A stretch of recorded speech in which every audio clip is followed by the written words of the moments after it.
gestió, a l'hora de donar subvencions, renovar documents, tot això, i una miqueta si pensaven que, no sé, si pensaven que era interessant poder sumar esforços i així. Llavors, arran d'aquesta trobada, les entitats que van respondre i que van dir que sí que tenien ganes de trobar-se amb altres entitats i potser fer algun tipus de grup motor per veure la resposta de les entitats i a veure si sortia alguna proposta d'aquí, aquest és l'altre procés que estem fent.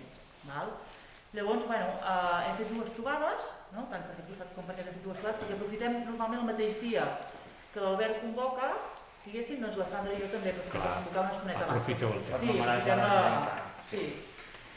I una miqueta, doncs això, de moment estan vinguent 3-4 entitats, algunes, doncs, no poden venir el tema de les restriccions, dels confinaments municipals, vull dir que de moment hi havia com unes 8-9 entitats interessades en aquest grup i de moment això, n'han pogut venir unes 3, el primer dia 4, el segon 3 i el que estan fent és posar en comú una miqueta el que voldrien fer.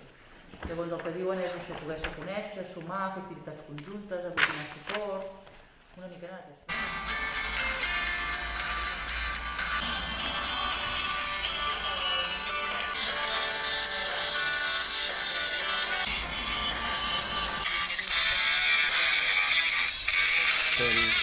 I col·lectius.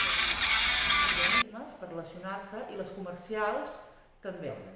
Llavors pensaven això, com una miqueta més la mirada de posar-la amb les entitats socioculturals.